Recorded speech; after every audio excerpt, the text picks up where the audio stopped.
ડીસાના સદરપુર મુકામે સદરપુર ગ્રામ પંચાયત સંચાલિત લાઇબ્રેરીનું ઉદ્ઘાટન કરાયું। ગામમાં આજ જાહેર પરીક્ષાની તૈયારીઓ થશે।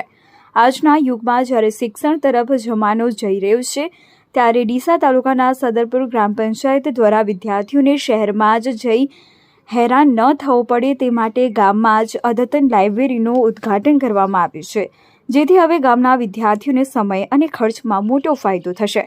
શહેરોની અંદર મોટી મોટી લાઇબ્રેરીઓ છે, જેને લઈને શહેરમાં યુવાધન સરકારી નોકરીઓ તરફ આગળ વધી રહ્યું છે, તેમાં ગામડાઓમાં પણ પાછળ ના રહી જાય તેવા આશયથી સદરપુર ગામના સરપંચ વનરાજસિંહ સોલંકી દ્વારા ગામમાં એક લાઇબ્રેરી બનાવી છે।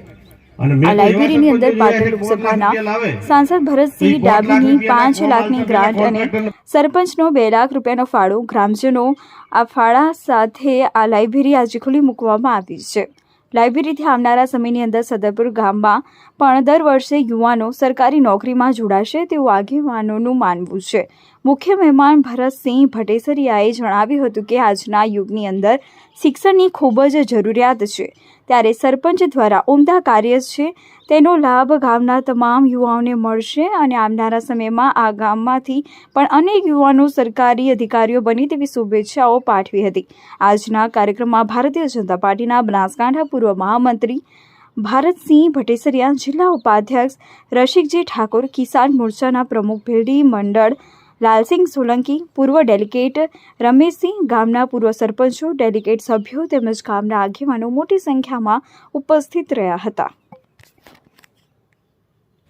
આજે સદરપુર ગામે ગામના સરપંચ, આગેવાનો અને સંસદ સભ્ય ભરતસિંહની ગ્રાન્ટમાંથી ગામડામાં લાઇબ્રેરી બની, એટલે એના લોકાર્પણ પ્રસંગે આવવાનું થયું। બધા મિત્રોને અભિનંદન આપ્યા કે આમ ક્યાંય વાંચવા જેવું હોય તો મોટા શહેરોમાં લાઇબ્રેરીઓ જોવા મળતી હોય છે, પણ અહીં જાગૃત સરપંચ, જાગૃત આગેવાનો, સંસદ સભ્ય જોડે ગ્રાન્ટ લેવા ગઈ, એટલે મારે તો ગામમાં જ લાઇબ્રેરી બનાવી છે। અને પહેલી ઘટના એવી જોઈ કે 5 લાખ રૂપિયા એમપી આપ્યા અને સરપંચે એમાં 2 લાખ રૂપિયા આપ્યા। ગામના લોકો ભેગા થઈને 2-3 લાખ રૂપિયા બીજા કરી દીધા। અમારા ભાજપના પ્રમુખે એમાં યોગદાન આપ્યું, પનસિંહભાઈએ। તો આવું ઘણું ઓછું જોવા મળતું હોય છે। ગ્રાન્ટ લેવા જાય પણ એમાંથી પોતાને ફાયદો થાય વ્યક્તિગત રીતે, એવું ઘણા બધા સરપંચો ઈચ્છતા હોય છે, પણ આ ગામમાં સરપંચ તરીકે આ વનરાજસિંહે જે પહેલ કરી છે, 5 લાખ રૂપિયા લાવી અને લાઇબ્રેરીમાં ઉપયોગ કર્યો। બાળકો અહીં ભણ્યા પછી વાંચી શકે, ક્યાંક અભ્યાસ બહાર કરવાની જગ્યાએ અહીં જ વાંચી શકે, સરકારી નોકરીમાં જોડાઈ શકે, એના માટે લાઇબ્રેરીનો નિર્ણય કર્યો। 5 લાખ લાવ્યા પછી 2 લાખ રૂપિયા ઘરના આપ્યા। લોકોને, ગામના લોકોને અપીલ કરીએ તો 10 લાખ રૂપિયા કરતાં વધારેના ખર્ચે ખૂબ આધુનિક લાઇબ્રેરી બનાવવા બદલ ગામના સરપંચ સહિત અમારા ભાજપના પ્રમુખ પનસિંહભાઈ, સૌ આગેવાનોને ખૂબ ખૂબ અભિનંદન આપું છું। આજના શિક્ષણના યુગની અંદર શિક્ષણનું કેટલું જરૂરિયાત છે એ વિશે આપ શું કહેવા માંગો છો? આપ જાણો છો કે મોદી સાહેબ ગુજરાતની ગાદી ઉપર બેઠા પછી, દેશની ગાદી ઉપર બેઠા પછી શિક્ષણ માટે કેટલી ચિંતા કરી છે।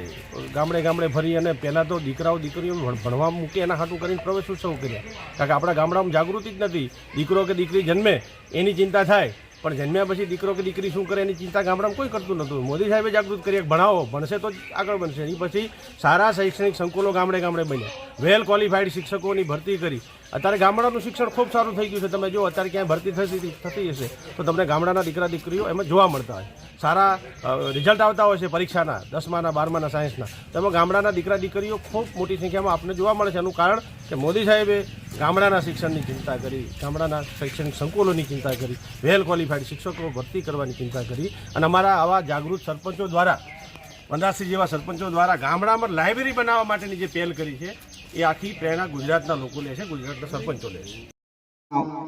ઉત્સાહી સરપંચ શ્રી વનરાજસિંહ સોલંકી તેમજ ઉદયસિંહ, તેમજ અમારા ગામના ડેપ્યુટી સરપંચ શ્રી ગૌતમભાઈ સતરાલિયા, તેમજ ગામમાંથી વધારેલા આગેવાનો, યુવાનો, માતાઓ, બહેનો, આજે આ આપણા ગામમાં ભારતીય જનતા પાર્ટીના હાલના લોકપ્રિય ઉમેદવાર શ્રી ભરતસિંહ ડાભી સાહેબે એમાં વધુ એમના ફંડ